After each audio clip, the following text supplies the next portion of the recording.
Welcome to Tentpole Trauma, the podcast where we look at movies that came with hype and high hopes, but left with crushing disappointment, either critically, at the box office, or both. Freed from the weight of expectations, we seek to examine these underperformers under a new light, parsing through the good, the bad, and everything in between with the hopes of gaining a better understanding as to why they failed to find their audience.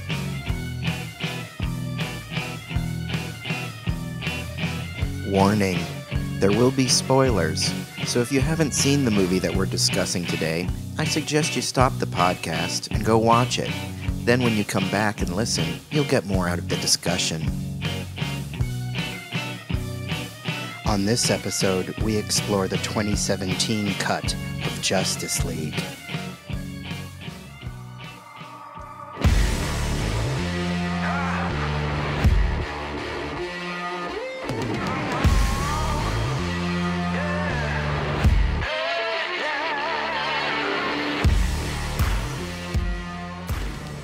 Okay, I am Sebastian, and I am here with Jennifer. Hello. And we have special guests today. We have Chrystal and Ken Oyegun. Chrystal, hello. Hello, hello. And hello, Ken. How are you, sir? I'm doing great. And we are here to discuss the 2017 Justice League. And we're discussing that because coming up this week is the release of Zack Snyder's cut of Justice League. Now, technically, this is also Zack Snyder's Justice League because his name remains on the film as a director, but it's pretty well known that Joss Whedon took over once Zack had to step aside because of his daughter's death, which was very tragic. But Joss Whedon shot a bunch of the movie, and it's largely rumored that this movie is mostly his. But let's talk a little bit about the DCEU. Now, Ken, I know you are a comic book fan and a comic book movie fan. What is your just general feelings on the DCEU? That's funny. I know this is a loaded question. A for effort, I guess. But what would you give them for execution? I've seen all of them, and I have a soft spot in my heart for the characters because, truth be told, as much as Marvel is kicking butt in the movie world, the actual comic books, I've always been more of a DC fan than Marvel fan overall. I love them just because I get to watch these characters live doing stuff. But as far as execution and ultimately a core understanding of the characters, I'd have to give the entire universe like a D minus. So almost failing is what you would say. Yeah. And that's, I mean, honestly, D minus is like No Child Left Behind grades. Yeah. just so D minus just so we can get more chances. Maybe we can get a couple A's on the board. There's a lot of good movies in there, but the bad ones are just so bad. Like the curve is terrible. It just drags it all down. I don't have like a deep attachment to the characters. I have like a very limited understanding of all of them. I mean, it's all just like stuff I watched as a kid, like a general understanding of Superman, general understanding of Batman, etc. A lot of what I know through Kenneth or watching some of the Justice League cartoons or Young Justice cartoons and like making my assessments from that. But a lot of these movies I made judgments based purely on like what it felt like to watch them. Yeah. And I always come out saying, well, that wasn't fun. and for the most part, when I go to watch a superhero movie, I expect to have fun. Yeah. And, you know, if we're going to go the other direction and it's not going to be fun and we're going to do gritty and serious, then I want to be having a very compelling experience. And it's like, I'm not getting either of those. Yeah. So then it ends up just kind of floating away from my mind. And I'm just like, we should just watch Avengers again. Jennifer, how do you feel about the DCEU? I don't feel very much about the DCEU. I kind of what Crystal's saying, my experience has been, you know, I'm not a comic book reader, so it was like Super Friends was my initial introduction. You know, and Superman and Batman movies, and I liked the Batman TV show. And then with the, you know, more present day films, There's some that I actually have enjoyed. Mm-hmm.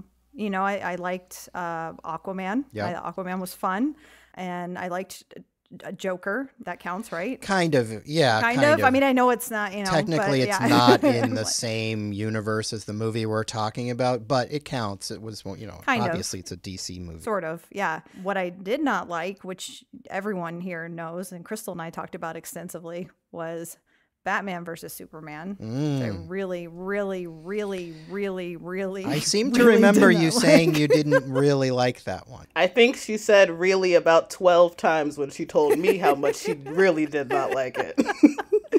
And I was like, I think you need 4 more realies. Well, then Crystal found this article that I'll never forget, and I've referenced it ever since, was when the man called it in the article the DC Murderverse Right. because of Yep. Batman. Yeah.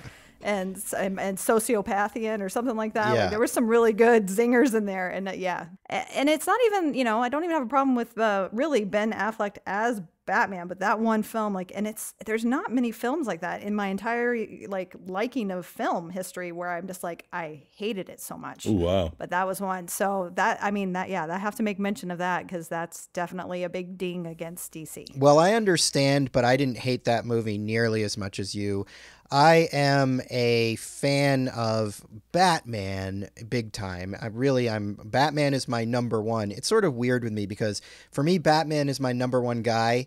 And then all the rest of the DC guys are way, way down the list if we're just talking superheroes. After Batman, I go into like Spider-Man, Daredevil, like Moon Knight even. Like I like tons and tons of Marvel characters more than most of the DC characters. But my number one guy is Batman. And of course, when I was a little kid, I loved Superman, but not so much now, although I did love the Christopher Reeve movies, and I liked Man of Steel okay. Now, we must discuss Zack Snyder, who was the director of Batman vs. Superman plus Man of Steel. I initially kind of liked Zack Snyder's movies. I liked Dawn of the Dead, his take on that. And I kind of liked his Watchmen and stuff, but as we go on in his filmography, I start to like him less and less. I think Zack Snyder's makes things look really cool. I think the unfortunate thing, or I mean, I don't know, depends on who you ask. The simple movies that don't need deep character study, that's kind of really straightforward, he can knock that out the park. Like the Dawn of the Dead movie that you were talking about, it's just like, you know, let's survive this night, get into this mall, survive, and get to the boat.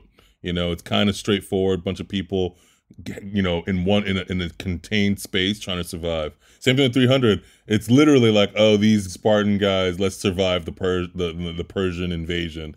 And, you know, obviously they don't survive. But, like, that movie's cool. Spoiler, Ken. Sorry.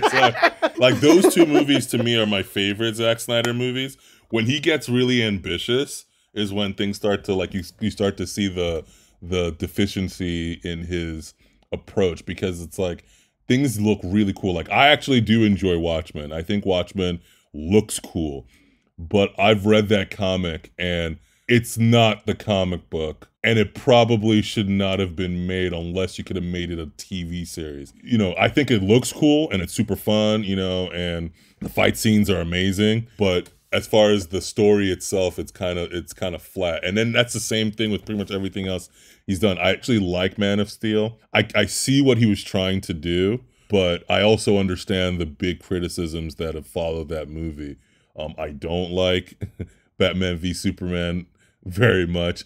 Also looks awesome. I think it looks awesome. And that's the thing. The thing with Zack Snyder is, like, what you can say is that the movies look cool. They're really moody and really, you know, awesome. But the stories always feel, and the characters especially always feel really one-dimensional, kind of flat. I liked 300. I thought it was a fun movie. I didn't really think anything beyond what it was, because I don't think it needed to be anything more than what it was. Yeah. Like, it's just a cool movie to watch. I mean, I saw Sucker Punch. I didn't get the point of why we needed that movie. I get it. It looks cool, but the movie is just so, like, Looks cool, though. Looks really cool. It does look cool, yeah. But that's the thing. It's like he does a lot of cool effects, but I don't think they're for me. Like, even especially with Man of Steel or Batman v Superman and in Justice League, there's times where I'm just like, can we just have some contrasting colors, please? Because I get like like visual fatigue of just like so much blue. And I'm just like, I'm not really even sure what I'm looking at anymore because everything is just variations of blue. So it's like I can recognize that it's cool. It's just not cool in like how I would want it to look. I think from like what I've seen and like how he comments about these movies, he's somebody who's very focused on the visual and has little respect for the source material. And I think with directors, they always fall in different camps. There are some that are just purely visual and they think that's only their job is to make things look cool. And I think that's where he is. And if no one's going to tell him otherwise and his career is going to continue to flourish, like, why should I stop him? Why should any of us stop him? Let him get his checks, how he's going to get his checks. I don't think there's any stopping that Zack Snyder train. No. So, I mean, it's obviously working for someone. For someone. Jen, do we even have to ask you what you think of Zack Snyder? Because I think we all know in our hearts.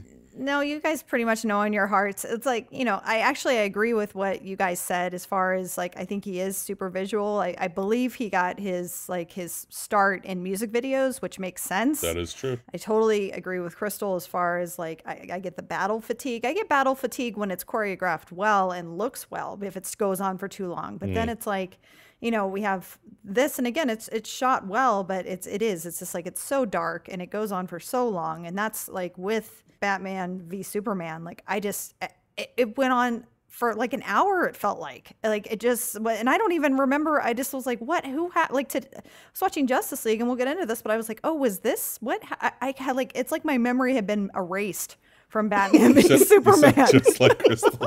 In fairness, though, you did not watch this when it came out, so you'd already seen like 3 other DCU movies in between, yes, and so it's easy to get confused. Let's quickly touch on Joss Whedon, since he's kind of really the director of this movie. I was definitely a fan of Buffy. I liked that show a lot.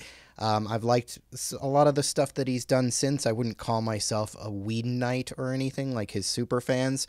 The news, I don't know if you guys have been following the news that's come out about him, all these accusations that he's basically a big jerk. A bully. Basically, it sounds like it started with Ray Fisher, who plays Cyborg in this film, saying that he would play, he would choose favorites and play them against each other. And then Charisma Carpenter came out and she talks about just sort of psychological abuse that he was putting on her. So it sounds like he's kind of a big giant jerk. But I was a fan of his Buffy series, and I liked Avengers, of course, and I liked I even like Ultron more than a lot of people. Oh man, you're speaking my language. I love Buffy the Vampire Slayer.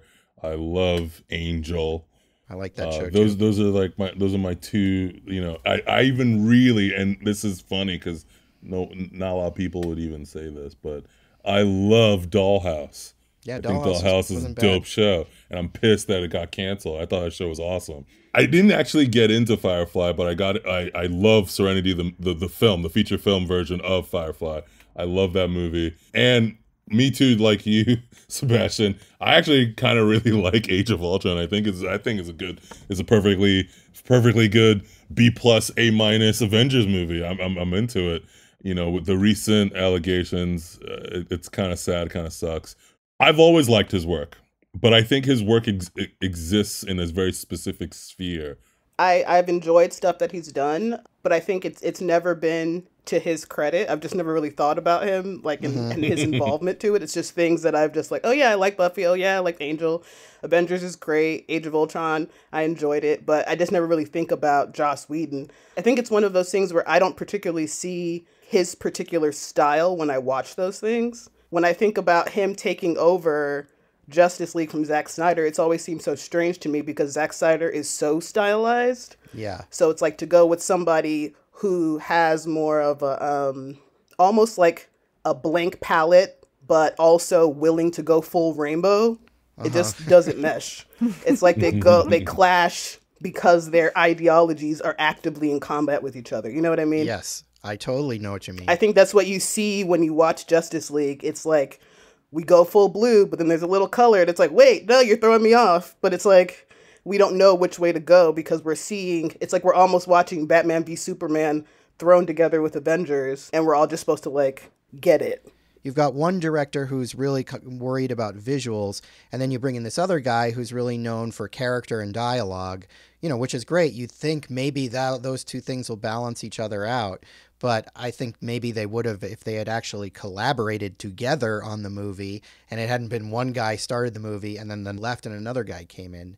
I think the results might have been different. Jen, do you have an opinion or affinity for Joss Whedon? I mean, I like what I've seen that he's done. I mean, I like Buffy and Angel. I like the Avengers. I love Cabin in the Woods. And I just was looking up. I forgot that he's the writer for Alien Resurrection. Oh, I know. You don't have to tell me. I know he wrote Alien Resurrection. I forgot that. No, I think he does have a style in the sense, not as how things look, but as far as the humor. Yeah, it's humor, dialogue, character is kind of his thing. Yeah, good point. With Justice League and having, like you said, having these two directors not collaborate, but one taking over for the other, it feels very much like that happened because it's you're watching Justice League and it's very serious. And then we got we got a wink, wink, hey, or a pun or something. And I'm just haha. are we laughing now? Are we laughing now? Okay. Because it's it's tonally, it feels kind of all over the map. Schizophrenic. So yeah, when this came out in 2017, Ken, I'm assuming you saw it, right? In the theater? You went to see it? Yes, I did. Crystal, you probably went with him, right? Yep. She doesn't remember. She blacked out until recently. Well, you guys are a really good loving couple, unlike Jen and I, because I saw this alone by myself because she was so down on Batman v Superman. When this came out, I was like, I want to see Justice League. And she was like, no. Is it Zack Snyder? And I was like, well, I think Joss Whedon did some of it. I'm like, no. That met with a resounding no. So this was Jen's first time seeing Justice League. It was. Lucky you. Recording. Why don't we start where you have to start with this movie, which is Superman and Henry Cavill's CGI'd out mustache. I mean, that's the real elephant in the room. So it just looks like such lazy CGI. It looks like they ran out of money, which I'm sure they were because they were just doing everything was just more expensive than it should have been. It's just so obvious. It's like one of those things that reminds me of, do you guys ever see Bradley Cooper in American Sniper, and there's that scene where they have the fake baby, and it's very obviously a fake baby, and it's not even CGI, it's a doll or something, and it's we're not supposed to notice, and it feels like that, where it's oh, am I not supposed to notice? Because I very much notice. Every single time it happens. It just makes you feel embarrassed for everyone involved. It's definitely the worst in the opening scene, which is a scene of little kids interviewing Superman. In the context of the movie, Superman's already dead at this point because he died at the end of Batman vs. Superman. But we're getting this sort of flashback with these kids interviewing Superman on their iPhones. And it's really, really obvious in that. And I remember even seeing it in the theater being oh, this is a bad foot to step out on. I mean, I would have been just don't put it in there. Don't start with it. Ease us into the weird lip. Don't just be all right, here's the weird lip, everyone. You can't not notice it. They're it's here and we're going to be proud of it. We're going to make sure you see it. We're gonna do that really ultra close up right here, so this guy Superman looks like someone who had botched plastic surgery, but it's okay, and we're just gonna keep rolling with it. I hate that scene. I think that movie. I was so irritated because part of it for me, it's the lip, but it's also who's this guy? I don't remember this guy in the other movies. This is more Superman but when did this happen? Did he between movies? This is I'm gonna be pleasant now, because in the other movies, in Batman v Superman, he's depressed the whole time, and he's just angry. And the same thing with Man of Steel. It's okay, I guess we're gonna pretend that this is the Christopher Reeves version, the Henry Cavill Christopher Reeves version. We're gonna pretend. He looked like he was smelling a really bad fart all throughout Batman versus Superman. He had a look on his face the whole time. I know because I've watched the movie several times when Jen hasn't been around. For first of all, I didn't even remember that he died at the end of Batman v Superman. So Sebastian had to tell me like that he's dead. I kind of was having a feeling like you said, Ken, like where he seemed happy. He was reminding me of like Homelander from The Boys or something. Like it seemed like, right? Like, yes, it was like very like, oh, what are kids or whatever. It was just, yeah, it was weird. It was a weird start. He just might laser the kids. Let's just, let's brace ourselves. Well, because none of us were prepared to see Superman as like an influencer, and that was like his moment. Like he was on like an Instagram live, and it's like, is he gonna go into a commercial? Like, what is this for? I think it's like Ken said, they're trying to sort of establish right off the gate, like, we're not going to do that grumpy Superman. This is going to be nice Superman. And I mean, there's a lot of that sort of attitude in this movie of like, okay, we're going to lay back from the darkness. We're going to lighten this up. We're going to try to give you these versions of the characters that you liked to begin with. After this, we get this obviously Zack Snyder credits sequence set to a cover version of Everybody Knows, and where people are just being the worst. And it's all in like slow motion, kicking over, like Nazis kicking over people's fruit stands. Fruit stands. Just being terrible. Right off the gate, you get that whiplash where you're like, okay, I thought we were being nice. Oh, no, we're not being nice. No, we're going to kick stuff around. But then after that, we get our introduction to Ben Affleck's Batman. We get this scene where Batman is chasing a criminal on a roof played by Holt McClaney or whatever, who we enjoyed in Mindhunter. Mm-hmm. And, Batman's basically just trying to get this parademon out in the open so that he can attack it. But, we're reintroduced to Ben Affleck as Batman. Now, I was one of the few people that was actually kind of excited for Ben Affleck Batman when it was announced back in the day.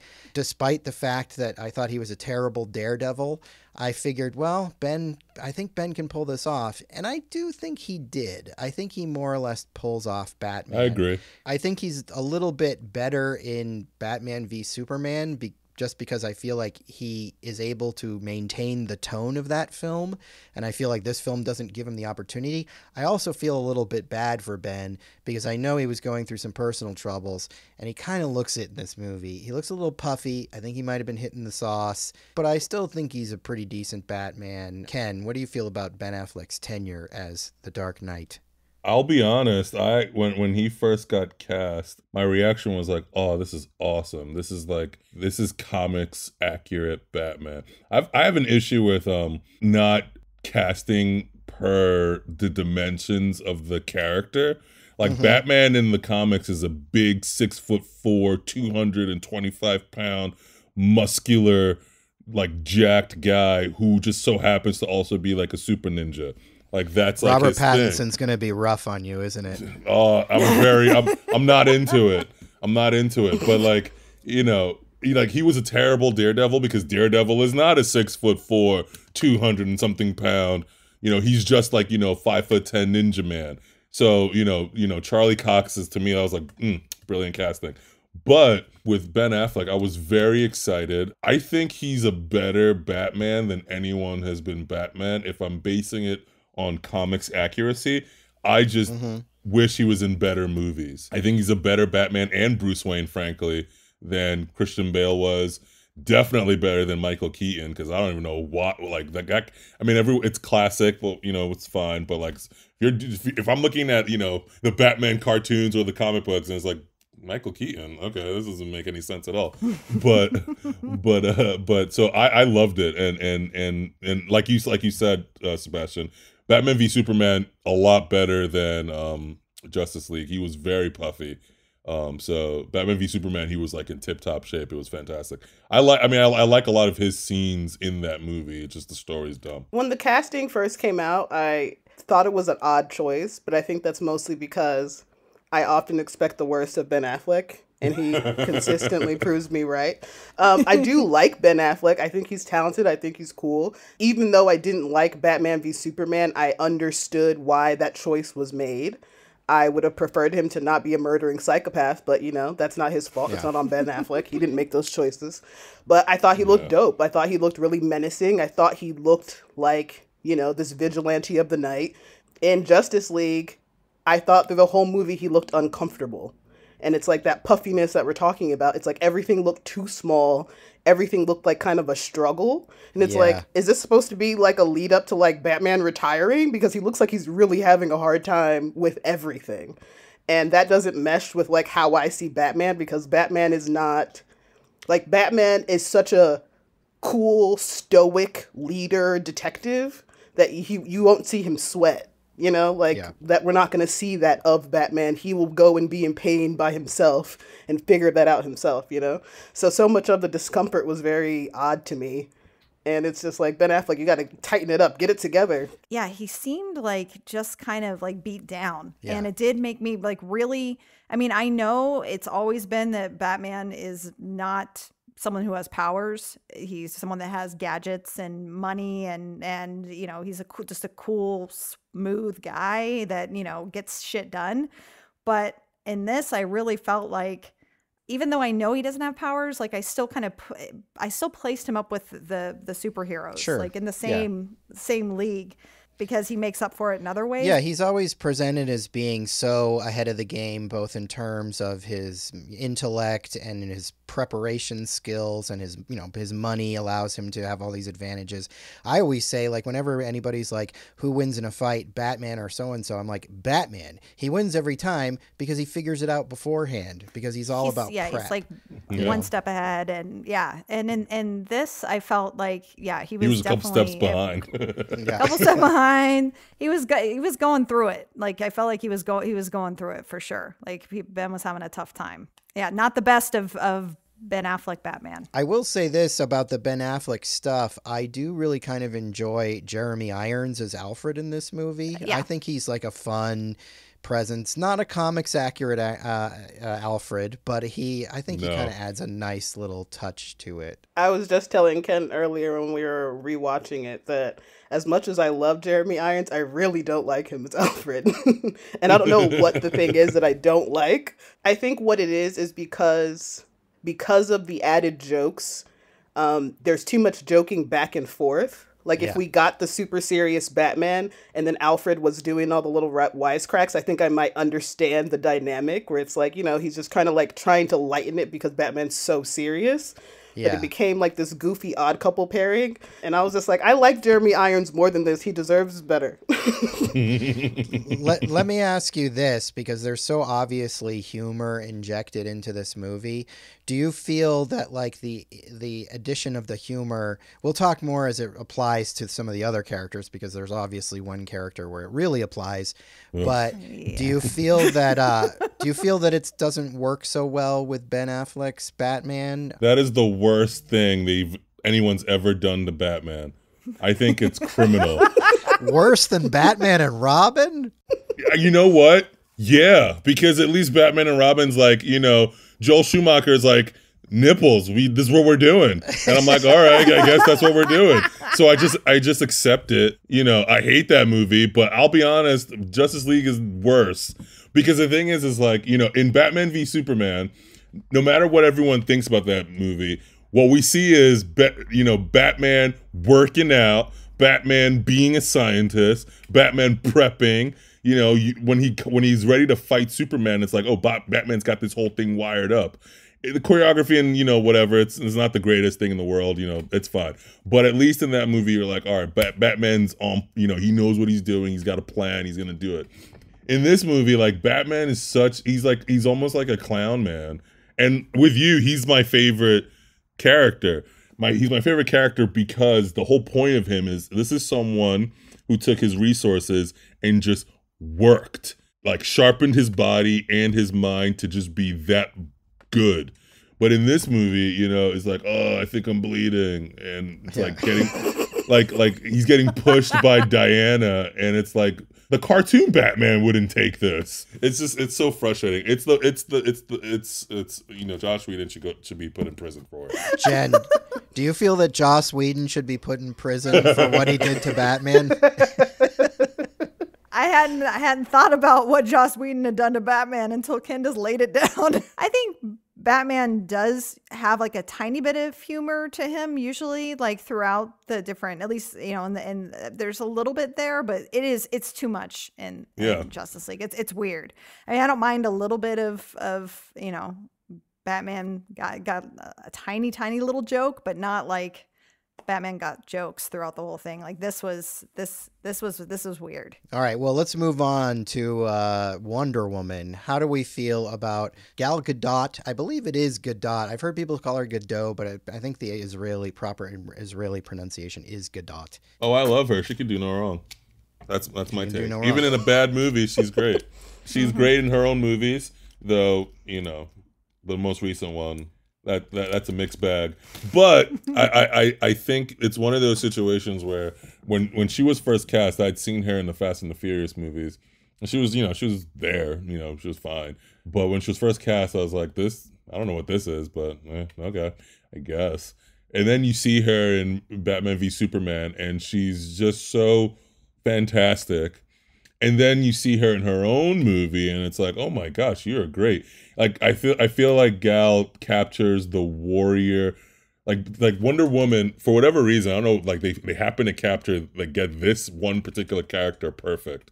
Every other character, I don't know what they're doing, but with Wonder Woman, like they got her right. Like it's like her femininity doesn't diminish her strength. Her strength doesn't diminish her femininity. She's a warrior that will cut a dude's head off, but she's also the most pacifist person on the team, always willing to want to, do the right thing in like a noble way. And for whatever reason, Gal just sells that. Gal will forever be Wonder Woman. It's like Christopher Reeve's Superman, Gal Gadot Wonder Woman, as far as I'm concerned. What Gal Gadot has is that she's like deeply endearing, and she has like this kind of quiet charisma about her that works perfectly for Wonder Woman, because she's not in your face, and you just feel the sweetness and the warmth from her, but like at the same time you also know that she could kick everyone's butt in this room, and if you push her there, she will take you out.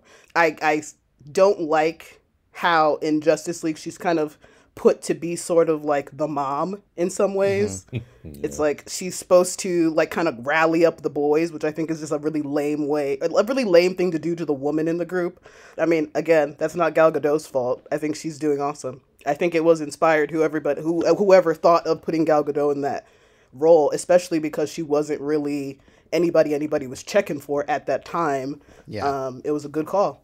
I love her. I love Wonder Woman. I actually liked Wonder Woman 1984. I'm one of the few people I think that did. But I was just happy to be there with her. You liked it too? Yeah, I was just like happy to spend more time with her. I think she's lovely. I think she's a badass. Like she's just, and it's like, as a woman especially, like when I saw the first Wonder Woman, I mean, I got all like weepy, because I was just like, yeah, like little girls got like this great, superhero to look up to. She's just she's the whole package. And I do love Linda Carter. That's who I grew up with, my Wonder Woman, and she's a lovely lady as well. And the spoiler little cameo at the end of 1984, I was like, as the Wonder Womans are together. But anyway, yeah, I can't say enough nice things about Gal. I think she's awesome. I think what it is about Gal Gadot that's really awesome is that because she's so good at Wonder Woman,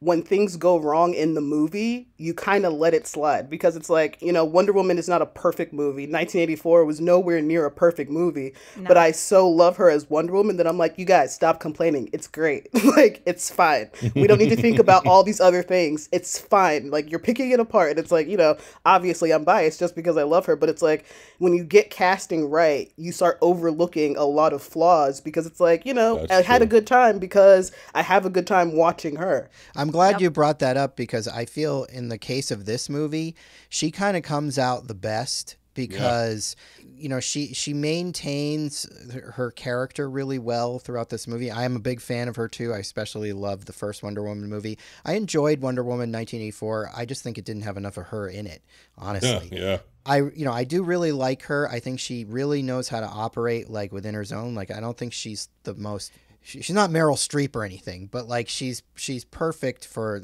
a strong superheroine character. And I feel that she kind of comes through this the most unscathed. Like I don't think this movie reflects terribly on anyone in it really, but I think that she, because of her sort of grace and poise, comes through it. I am sad, though, about the creative decision, and it all starts in Batman versus Superman, where it's like Wonder Woman didn't do anything for like 100 years or something. Yeah. Like, it's such a weird place to put her, you know? So in this film, the whole conflict is kind of between her and Batman, because he's like, you've been in hiding for 100 years, and like, why didn't you come out? You could have been Superman, but you were, you know, too busy being sad over Steve Trevor or whatever. And it's like, why are we doing this with Wonder Woman? Like, and it doesn't make sense, because our introduction to her, she's like saving people in this big bank robbery, is like no one there, like, hey, there's this Wonder Woman. Oh, I guess this was after Batman versus Superman, so she's out in public now, I guess. I guess everyone forgot that she saved the world in 1984, I guess. Right. Yeah. She was in the White House. It was very public. I don't know how that just goes under wraps, but you know, that's just the thing with DC, man. I hate to gripe. It's just like the lack of patience and just like the setup. It's like I really wish DC had their own Kevin Feige. I really wish they did. Then we're sort of introduced to the character of Cyborg, played by Ray Fisher. He had a lot of negative things to say, specifically about how Joss Whedon handled Justice League. Yeah. Because, I mean, a huge amount of his character was cut out of the movie. If you had seen the trailers for the original cut of this film, there's like, he's a football player, and there's scenes of him playing football, and they really cut his role down significantly for this cut of the movie. I actually like him. I'd never seen him before as an actor. My only familiarity with the character of Cyborg was I read Teen Titans for a while, and he actually started as a character in that comic. So I always thought it was just kind of weird that he was in the Justice League in this movie, because I always associated him with that team. But I think the actor actually does a good job, but I'm not really enough of a Cyborg fan to say whether this is a good representation of the character or not. I never read any Cyborg comics, but I've watched a lot of Teen Titans cartoons. I thought Ray Fisher did the best he could with what he had. I don't have any issues with his character. There's the movie, the way it's cut, it's obvious that there's more here. Yeah. Like when he's introduced in that random apartment with that hoodie on, it's like, you know, this is, it feels so rushed. And I think it's like everyone, I mean, even a layman when it comes to movies could tell that, oh, there's scenes missing. So, and I think that's an unfortunate thing, but you know, it's awesome that this upcoming Thursday we'll get to see the full scope of what this was supposed to be about. And maybe the character is even more memorable after the Snyder Cut's release. But in this movie, you know, he's the tech guy. He's like, you know, I'm part of the Unity, I don't know, the mother boxes. So he doesn't really get to do much. I'm fine with Ray Fisher Cyborg. I wasn't familiar with him at all before Batman v Superman or Justice League. I mean, I think he did fine. Since I saw the movie when it first came out back in 2017, and upon watching it now again, this is only the second time I've actually watched it. I didn't watch it at all these 4 years, because why? It was I realized that when I watched the movie the first time, there were a lot of things that just didn't make sense to me. But after watching it, I didn't care enough to ask Ken to explain it to me because of the experience I had. So it was just like, it didn't matter. But now, since then, we watched Young Justice, and we've seen some other movies. So like now, upon rewatching it, it's like, oh, now I understand who Cyborg is, how this happened to him, what the mother box is, who Steppenwolf is. Like, I understand what's actually happening and how his character interconnects. And I think it because of everything that was cut, and you know what I would imagine would be there from just like a basic storytelling standpoint, they really kind of chop his character right at the knees, because we don't really understand the importance of who he is. Because, I mean, he is an important character. It's like he's basically this guy who is this alien supercomputer, but they don't really explain that in a way for the gravity of that to land on you as just like the average viewer who didn't read all the comics. He's the MacGuffin, but no one ever really says it, so. Right, exactly. He's tied into the whole MacGuffin. He's actually connected to these mother boxes, which seem like poor man's infinity stones. There's a lot in this that seems like poor man's Avengers stuff. Jen, I know you had no clue as to who this character was. None. We haven't spoken at all about your experience watching this. How did you feel about Cyborg, and were you confused? And I was so confused. I didn't know who this was. The actor's fine. I have no problem with him. I thought he looked cool, but I had no clue. And the way that we were introduced to him is like who we find out is his dad is like going through the lab or something, and someone says, "Hey," I can't remember his name. Sorry it's like about the janitor who shows up again later. Yeah, random. Yeah, it's like, "Hey, sorry about Victor." And he's like, very solemn, thank you. And then, yeah, like Ken said, it's like he's in this apartment with the hoodie, and we're seeing like some pictures in the background of him like throwing the ball, and like, it felt like a very rushed introduction to this character that I was completely clueless about. I don't know what he's here for. I don't understand what he can do. Like, I could have just gone with a little more backstory for a person who didn't read comics or Teen Titans or what. I mean, he was not in Super Friends. 100% not in Super Friends. If they would have had, what is it, Zen and Zang? Was that Zan and Jaina? Zan and Jaina, whatever, Zen and Zang. Zen and Zang. You are not showing this material the respect that it deserves. It's Zan and Jaina. Get it right. I love Super Friends. That's a fun cartoon. I did too. I loved it. Yes. Super Friends was my jam too. So that was Same. also my introduction to most of these It's like characters. Wonder Twin powers. Activate into the form of Cyborg. A bucket of water. I just gotta say, they have missed an opportunity by not throwing them in at on one of the end credit scenes. Like, can you imagine if they threw Zan and Jaina in at like the last second? Everyone would be like, yes! It would be like 5 stars. DCEU all around. Flip out. I'd watch a solo movie with those two. All right, we might as well get on to what's probably the elephant in the room here. We meet the character of Barry Allen, a.k.a. The Flash, played by, we need to talk about Kevin Ezra Miller. We're introduced to him visiting his dad in jail, and his dad is played by Billy Crudup. And they have, like, if you really listen to the dialogue, it's so on the nose because everything they say is related to, like, oh, you need to just run to blah, blah. It's all these, like, this coded language for running or fastness or whatever. But he's definitely playing him as sort of like, I don't know, maybe sort of on the spectrum-y, the comic relief character in many ways. It very much feels like a Joss Whedon take on this character, but it was originally conceived this way because I don't think it's going to change in the Snyder Cut. I hate to dash your hopes in that way. But I mean, I will say this, when I first saw the movie, he didn't really grate on me. I kind of thought he was funny and fine. But the more I watch it, the more I do kind of find him a little irritating. I mean, it's like a fundamental misunderstanding on who these characters are. Like I've read Flash comics, I've seen all the cartoons.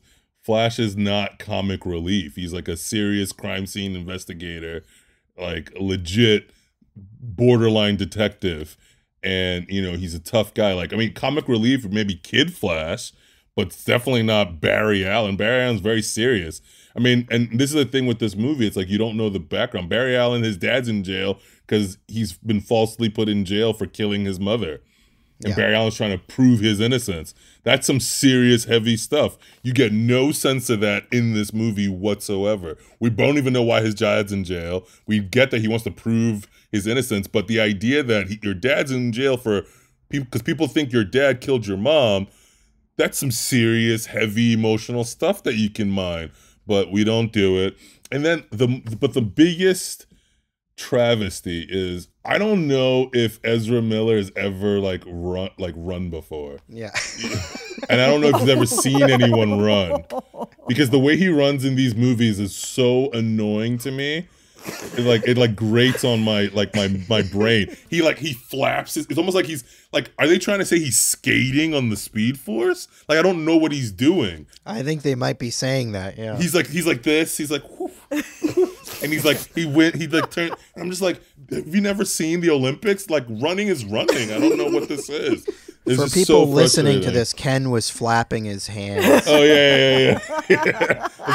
Flapping my hands. I mean, just like Google, Flash running, Justice League, and you'll know what I'm talking about. It's so stupid, but yeah, he's the worst. I want them to recast it. I'll be fine with it. And also, apparently, Ezra Miller is a terrible person, so Yeah, he's also been proven to be problematic, unfortunately. He kind of freaked out on a girl at a club. Yeah. It sounds like he might have mental illness, so I have a little sympathy for him. It doesn't sound like vindictiveness. It sounds like he might be just a little mentally ill. I always feel like every time he comes on screen, like I'm getting a great value Spider-Man.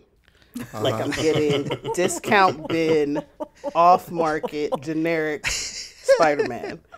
And because of that, because they're trying to mark the price down, I'm not getting any of the charisma or the likability or the courage that Spider-Man has, specifically the Tom Holland Spider-Man, because we all love him because he's just little and cute and he's this teenager who just wants to do good so bad. And that's what you love about him. It's like, even when he doesn't have the means, he like figures out how to just help however he can. Even when he's afraid, he still wants to just help. I don't know how I feel about Ezra Miller, to be honest, because it's just like, I don't know what's him and what's just the writing and what's the directing. To me, it's just one big lump of mess. It's just like, there's nothing to really like about him. And it makes me feel bad because it's just, he's just trying so hard to get you to like care about him. And the thing that I think really bothers me about Flash in this movie is that he's kind of a coward. And it's like, I get it, he's young, but you're also really preparing yourself to do this. It's not like you're just some kid who figured out your powers and now someone's trying to make you a superhero. It's like, you have a suit and all this stuff. Like, you've obviously been doing things. Right. We don't know what because they won't show it to us. But you obviously want to be a superhero. So now here's your chance. Be scared, but still go, And it's like, obviously he still does do stuff. We get to see some interesting effects. I agree with Ken that his running is just so bizarre. It's just such an odd choice. And I think it may be skating. It kind of looks like a combination of it's like he's like scooping the air with his limbs. I think I heard somewhere he was trying to look like a speed skater. That makes the most sense to me because obviously that's not running. But Flash is a runner, not a speed skater, so I don't know where they got that from. It's just it's an odd choice from every angle. It's an odd choice to kind of make him so socially awkward. It's an odd choice to make him the comic relief because it's like, would this character who's also maybe on the spectrum be the comic relief? Like, why would that be who he is? Like, if we're going to go the social anxiety route, then like lean into that. Why would he also be the clown? So it's like they couldn't make a decision about who he was supposed to be.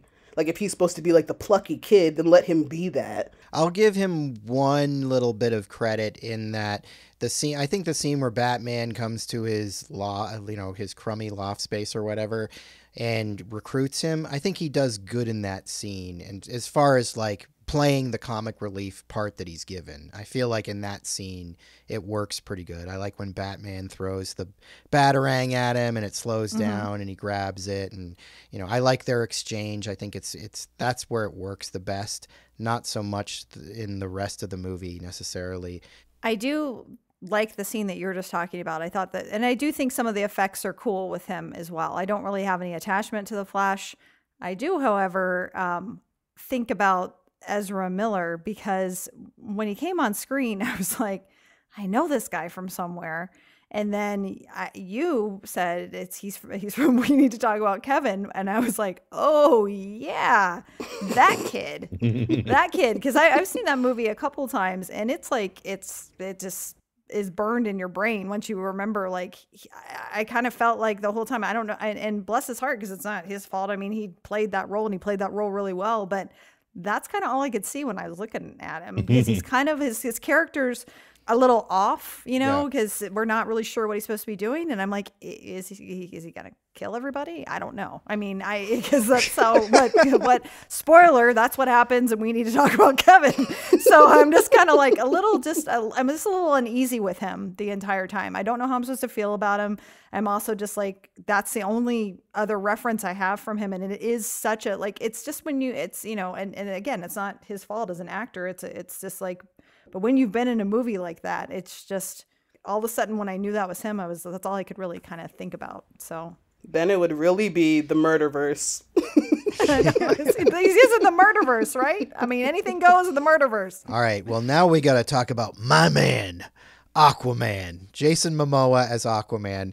Now, Jen had seen the movie Aquaman before this, but this was actually his introduction. He gets a second or two in Batman versus Superman, but this is his real introduction as a character. Now, I'm going to fully admit right up front, I'm kind of a Momoa fanboy. I just really enjoy his presence. I enjoy, you know, he's totally a dude bro, Hawaiian surfer dude bro dude, and that's what he does, and that's who he is. I'm good with it. I just like him. He's got the most beautiful family, and they're the most beautiful people who ever walked the face of the earth. He's super handsome. And I totally know that he is not a comics accurate depiction of Aquaman. No. So I imagine maybe Ken might have an issue or two with him. But, you know, and look, I'm not going to go there and do the old, oh, Aquaman is such a joke character, because I know Aquaman can be made into a cool character, and there's a lot of things you can do with him. And the comics has done a lot with him and sort of made him more of a serious character than he was, say, in Super Friends. But I just love Momoa so much, and he's so Momoa as Aquaman that I just like this take on Aquaman. But Ken, how do you feel about Momoa as Aquaman? This is one of the few instances where I'm glad that it's not comics accurate, at least not classical comics accurate, because I think Jason Momoa embodies maybe not the dude bro aspects of things, but like the Khal Drogo warrior aspect of things. Yeah. Of how Aquaman is kind of viewed now. Aquaman's kind of been retconned into, I mean, he's always been a king, but he's like a warrior king, almost like a Game of Thrones under the sea type character. So he's no longer lame, you know. He's kind of equal strength to Wonder Woman, not quite as strong as Superman, but like a complete warrior, like the two of them. And I like that the movie references sort of like the Atlantean Amazonian conflict between each other, because they're warring nations that fought before. I love Jason Momoa too. I'm a super fan, and you know, got a little man crush on the guy because he just seems like so like so fun. It's like you just want to hang out and drink a beer and like, I don't know, surf, I guess. I don't really surf. Look at his muscles. Yeah, that's it. but I personally think the depiction of Aquaman is fantastic. That's one of the DC movies that I think is awesome, and so I'm all about it. I'm into it. I like it. I love Jason Momoa. So they probably could have made him Wonder Woman and I would have been okay, because of I would have went with it. So I mean, clearly I'm biased, but no, I mean, I don't have, the thing is like, I don't have any previous impressions of Aquaman. Like, I remember seeing some cartoons or maybe some comics when I was a kid, and I remember the, like, you know, standard white blonde Aquaman that you would see, but I didn't really know anything about the character besides, like, you know, he was this guy of the sea talking to fish and control the water and all that stuff, right? But, you know, because of Jason Momoa's casting, when I think of Aquaman, the only person I think of is Jason Momoa. Because I think he is that perfect blend of the land and sea person. And I think it's that, you know, that play into like some kind of Polynesian, Samoan, Hawaiian, something that's there that makes a lot of sense to my brain. And I think he's just like, you know, that pure charisma sort of person that even when things aren't right, you're still like fine watching it because he's just so great and he's fun. And I mean, there's a lot of things in Justice League that I think aren't great. I think the dialogue they give him is kind of lame and tired, but you know, he does the best with it that he can. All right. But I think how they show him really makes sense for like the character that they've created Aquaman to be. Like he's kind of like this macho guy, but he's like not misogynistic. And he's like a drinker, but he's not like a mess.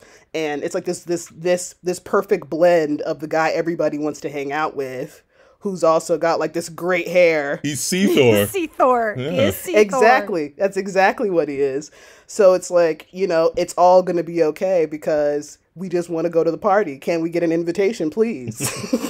I agree with you that he doesn't always get the best lines or whatever, but I do feel like he gets two really pretty great scenes in this movie. I do really like his introduction when Bruce Wayne goes and finds him at the Alaskan or whatever it is. It's not Alaska, they're Swedish. I don't know where they are. They're somewhere Nordic, yeah. Yeah. And I like that scene.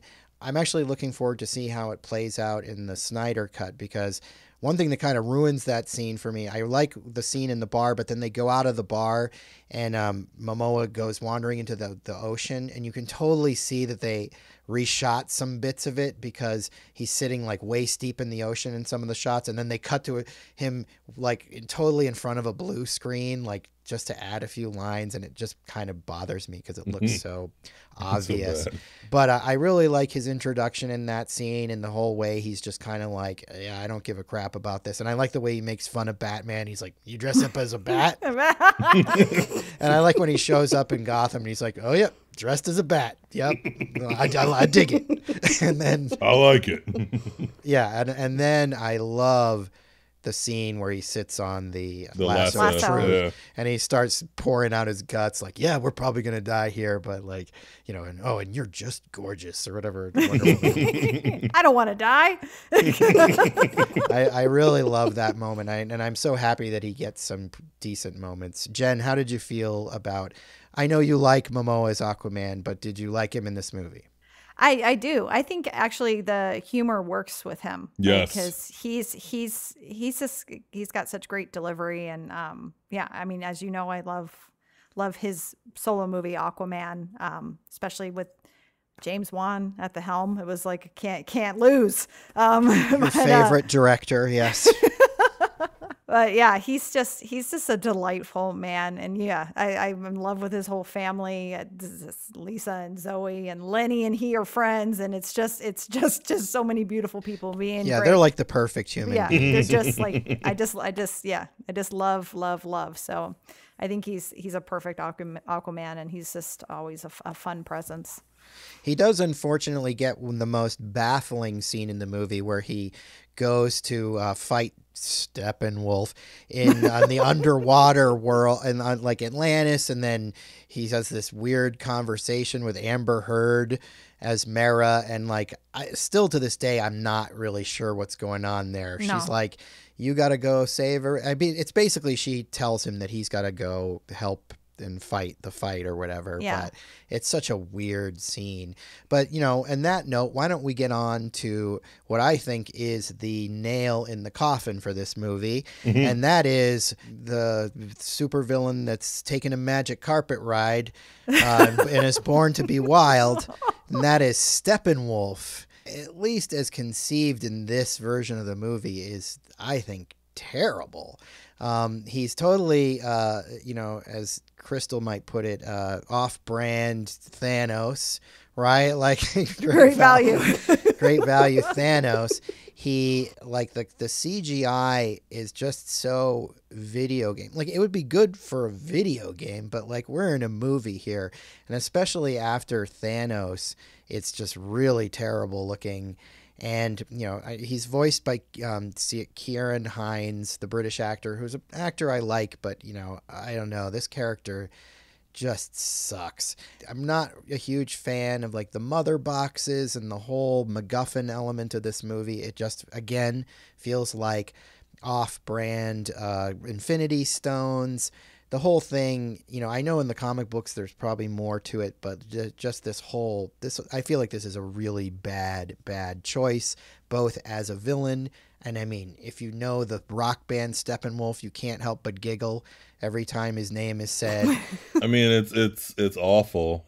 The thing that's really funny about like per the comics, like mother boxes are a thing in the comic books, but they don't do what this movie makes them do. They're really just mother boxes open what they call boom tubes, and like they heal you, and that's about it. I mean, there's another MacGuffin. We get the boom tubes. Yeah, we do. There's another MacGuffin that they could have used, which is the anti-life equation. But the thing that's really funny is that they use Steppenwolf as like this weird great value Thanos, but they already have a great value Thanos, and it's called Darkseid. So it's like I don't know what they were doing there. I think they were hoping to make a bunch of Justice League's movies, and they were hoping to build up to Darkseid. Exactly.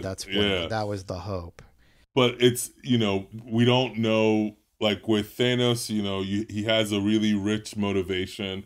This guy is just like unity. I mean, he says it so many times. I guess that's like his reason. It's just so bad. And you're right. The CG is so, and it's unfortunate because it's like you see a movie like Avengers, Infinity War, or Endgame, and it's like it feels so seamless with what's going on. Like Thanos kind of feels like fully realized. But I think part of that is because he feels like a real character. And so it's like if you have this CG evil person that really only says a couple words, all you're left with is just a video game looking character that doesn't really say anything interesting. So it further disconnects you from the villain. Thanos, CGI. We all know he's CG, and it's like it's not like he looks. It's weird. It's not like he looks real, but because he feels so real, and the acting and the story is so engaging, it helps make everything sort of come alive. With this, the story's not engaging, his motivation's not engaging, he just doesn't do anything interesting. So we'll see what happens with the Snyder Cut if that's better. I know, like based on stuff I've seen on the internet, he looks different. I don't know if he looks better. That's a step in the right direction for me. I don't know. There's just something about the way he looks in this. Is it a Steppenwolf in the right direction? Good one. It's a Steppenwolf in the right direction. Yay. So dumb. The two things that stand out for me every time I see a scene with Steppenwolf is that, one, I think of Thanos' goons in Infinity War. The guys, it's like there's a first guy who's like got like the magic or whatever, and then there's like the lady, and then like you know what I'm talking about. And I was like, how come they looked so guy that looks good? Like Green Goblin. Yeah, it's like, I don't even think of Thanos. I think of Thanos' goons. It's like they looked so good in the midst of what they were doing. Like, why does this movie that only came out like a year before look so bad? Like, it just looks so bad. And then the other thing is, every scene that happens after that introduction of Steppenwolf, where we see the past fight, where like he's fighting all the tribes of men and the Amazonians and the Atlanteans. I want to watch that movie. Every scene after that, I'm like, I don't want to see this. I want to see what happened then, because I don't really understand why he's here. Because that looks so much more interesting. And it looks like I might actually get an explanation about like who he is and an understanding of why he's so pissed off, because he's obviously very upset. I don't know why. I don't know why he's got such beef with us. And I just want to be like, what's your problem, guy? Like, what's your deal? And we never really get an explanation. He just spends the whole movie really angry, looking for these boxes, and everyone's doing a really bad job of protecting them. Like the worst job. They leave one on like the roof of a car. I mean, come on, guys. That part's just so baffling. It's like, that's a scene where like Batman is kind of left behind and we're waiting for like, where's Batman? Where's Batman? It's like, oh yeah, he's got to like walk places because he's a man.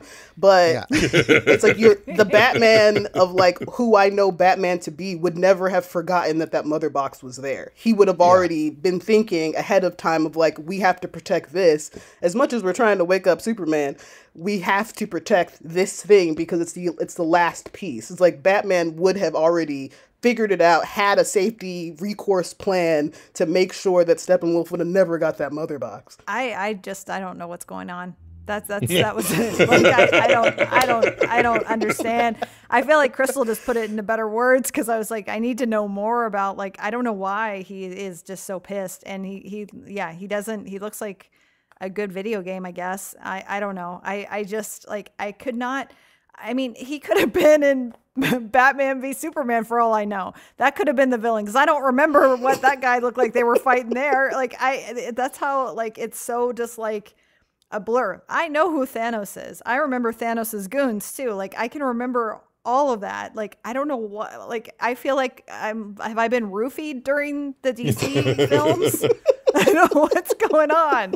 It's so interesting to me. I think with these movies, both Justice League and Batman v Superman, both movies have scenes that are so awesome that it's almost like I wish this is the movie I was watching. Like Batman v Superman, when he fights those thugs in the warehouse, I was like, why didn't they just make a Ben Affleck Batman movie?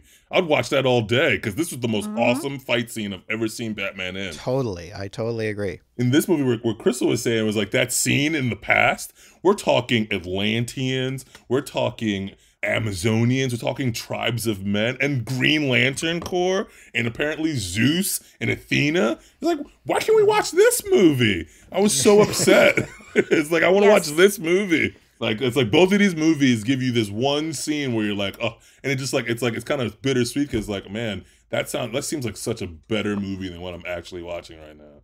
Sadly, not the movie we got. No. So they basically the first part of the movie is all about Batman sort of assembling the team. He gets the team all back together, and then their first adventure, they figure out that Steppenwolf is kidnapping people and he's keeping them underneath Gotham Harbor. We get one scene on the rooftop with J.K. Simmons, who is playing Gordon. He's a very comics accurate sort of depiction of Gordon. It's too bad we're not really going to get to see him do any more of his Jim Gordon, because I thought it was pretty decent. No, I mean, I think you're right. It's a very comics accurate depiction. It's just weird because it's like, it's again this feeling like, man, I really wish I was watching like a Batman movie. You know what I mean? Because it doesn't seem like it doesn't make any sense for this movie to have Jim Gordon with the back signal, and then like Wonder Woman and Cyborg and Flash all show up on the roof. It's so weird. It's like, I really would just like, man, if there was just Ben Affleck and J.K. Simmons having a conversation about Jared Leto right now, it'd be really dope. But so they end up going basically underneath Gotham Harbor, and like Steppenwolf has got these, he's got Cyborg's dad, he's got the janitor from the Star Labs, and he's, being really mean, and he's going to hurt them if they don't tell him where the mother box is. So we get our first sort of action scene where the team is working as a team. Flash is sort of scared, so he doesn't want to really go fight, but Batman, it's a nice moment because Batman tells him, like, just save one person and then you'll know what to do after that. The action itself is just kind of whatever. I mean, it's sort of fine, serviceable superhero action. I do feel there's one too many shots of like Wonder Woman flying through the air and like trying to grab her sword in this movie. Like, she does it in this scene. I think she does it near the end too. And it's cool, but they kind of go to that well one too many times maybe. I mean, you got Gal Gadot. She looks good flying through the air with a sword, so I can see why. But, it's fine. It's not like a mind-blowing scene. I think that moment with Batman and Flash is a nice moment for Batman. It makes sense that like that would be the very clear, simple direction that he would give as like the leader of this, kind of quickly rallied together team.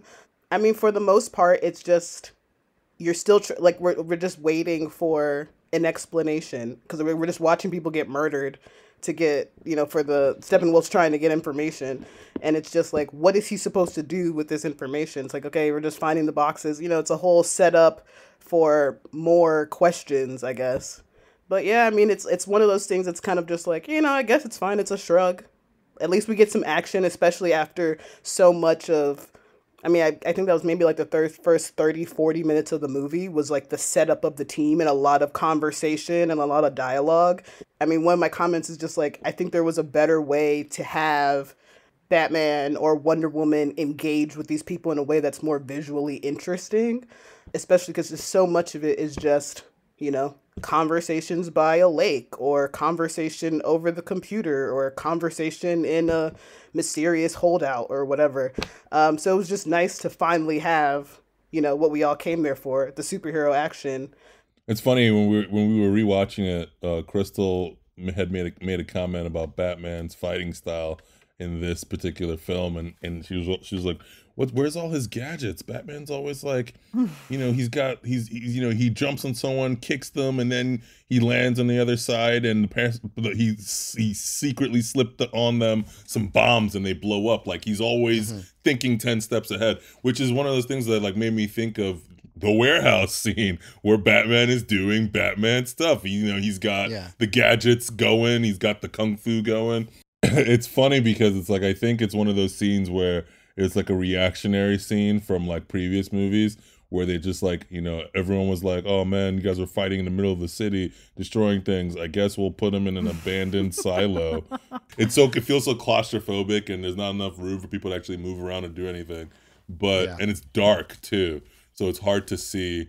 But, Aquaman comes in and does, like, that's the coolest part to me with the water thing. But it's also confusing, especially if you've then seen Aquaman later. It's like, is he the king of the sea now, or is he the king of the sea in the next movie, Because, like, it made it seem like his trident was the trident in this movie. Right. But so he gets his trident in the next movie. So it's like, okay. I just kept asking, like, where did he get this outfit? Like, he didn't make that outfit. Jason Momoa's not going to make that outfit.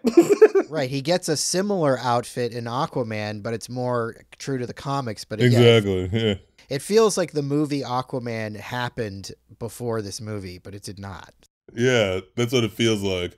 Because even, like you said, that weird conversation with him and Mira, it's like, I kept thinking, do they know each other? Because I kind of feel like it was implied that they met for the first time ever seeing each other in Aquaman. But it's like, okay. I hear what Kim was saying about it being a little dark and a little cramped, but I also agree with what Chrystal said. I think that was a nice moment between Batman and the Flash. Like, I think that's good, sage, like, superhero advice to anyone who's getting their start as a superhero, is like, just try to save one person. It's like, you don't have to save the whole world. I think that's just a good message anyway. So yeah, that scene was fine. As far as the continuity goes, you guys are talking about, I saw Aquaman before this, so I don't know. I'm like, you just figured this was taking place after Aquaman. It was in my world, so yeah, that didn't really affect me, but I can see now, because I do remember what happened in Aquaman. That this could be out of context. I also just felt like what you guys also kind of touched on, that the whole assembly of getting everybody together took a really long time before we get to them actually, doing their Justice League team. We're going to fight the bad guys. Like, I feel like it took a long time to get there. Probably not as long of time as it's going to take in the 4-hour cut of Justice League. We'll probably get a full hour of that. Of just the assembly. But maybe we'll know all about Steppenwolf. Maybe all of our questions will be answered. Maybe we'll be endeared to Flash. In every movie where Batman is a character, I feel like you have to add a vehicle. And in this one, we get this, like, I forget what he calls it. It's like a troop transport or something, but it's really like a spider. Yeah. Like, it's like a giant spider car or something. I mean, there's sort of a fun sequence where Cyborg takes over the car because he can jack into anything. And, they're climbing up the side of they're trying to get away from the water that's rushing in, and it's climbing up the side. But I mean, I thought it was kind of a weird choice as far as like bat vehicles go. And it's also kind of like, what, he just happened to have this thing that was like perfect. I mean, I know he's Batman and, he's got lots of stuff, so, it's fine or whatever, but it's not one of the Batman vehicles that I find particularly memorable. I hate it. It's stupid. Valid opinion. It's very clunky. I don't know. It just seems like it feels like a Hulk appropriate vehicle, because it just comes through and smashes things. Like, there's no stealth involved in it. So I don't know. It's an odd choice. Hey, you got to sell those toys, Yeah. But yeah, so Aquaman does show up to save the day, as Ken mentioned. And then so the team sort of regathers at one of Batman's hideouts. Or no, it is technically the Batcave, because Flash makes a joke about it being the Batcave, which I felt Jen's eyes rolling. I could feel them rolling. But we do get the scene that every superhero team movie needs, where the team sort of has a conflict. And I do enjoy the sort of back and forth, although I have a fundamental problem with why Wonder Woman has been not saving people for the past 70 years or whatever. If that's what we're doing, I like the moment between her and Bruce Wayne where, he basically brings up Steve Trevor. Is that what Steve Trevor would say? And she throws him against the whatever, and then all the other guys are kind of like, whoa, if she kills you, we're gonna back her up or whatever.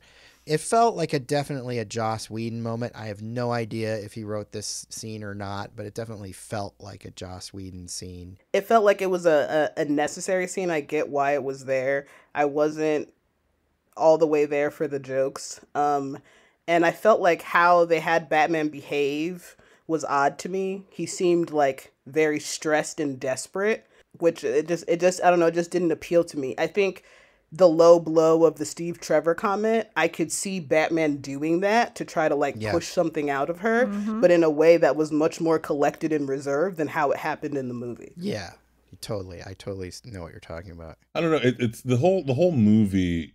The way Bruce is acting towards Superman is just odd to me. It's almost like we missed the movie in which they became really good friends in between his Bruce and Diana, you mean? No, Bruce and Diana about Superman. Because this is the scene where they're he's talking about bringing him back or whatever, and Diana's no, don't do it.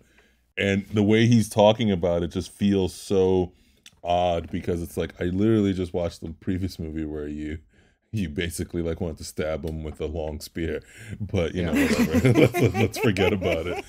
And now you guys are best friends. The time between you deciding not to kill him and then him dying was 10 minutes. The exchange between him and Diana is really cool. I think that is one of the more, like Crystal said, I think it's one of the more Batman-y things that he does in the movie. He just doesn't do it in Batman's supposed to be the coolest guy in the room. And he kind of does it like what Crystal says, he's nervous and desperate and sweaty. It feels like he's losing his temper, which is not something Batman would do. He would do it. He would say it, but he would say it because he's doing it to get a reaction, and it feels like he's losing his temper. And also, Batman would say it, but also not be asking permission. He would just kind of do it. He'd be like, "This is what I'm gonna do. And this is what I'm doing." You know what I mean? Yeah. But I don't know. It's just it's a. I like it because it's a nice scene where everyone's kind of calm. And I actually do think the joke that Flash makes about backing her up if she kills him is funny. It's one of the few times I think Ezra Miller's delivery is funny. So I like the scene for that. Jen, there's one joke in here that I expected to work for you, but I don't know if it did. And that is the Flash, is worried that bringing Superman back is going to be like Pet Sematary. I did chuckle at that. Okay. I didn't hear a chuckle, so I was a little worried. But I was like, Jen doesn't like the Pet Sematary joke? Who did I marry? Did he know? I feel like did he say it again later too? Yeah, he does it twice. Yeah, because later on when he does come back and it's not going well, he's like Pet Sematary. He goes Pet Sematary. Yeah. No, I did. I chuckled. Thank goodness. Yeah, no, there's a couple times where I kind of chuckled, but again, it's just weird because it's not the Avengers where it's chuckle time throughout. It's it's a weird. Yeah. It's not that the little jokes or puns aren't funny, but it's just the tone is so unbalanced, all over the place. Yeah, where I'm I kind of a lot of times just huh. I a butthead laugh. I think this movie is one of the most obviously Frankenstein movies ever.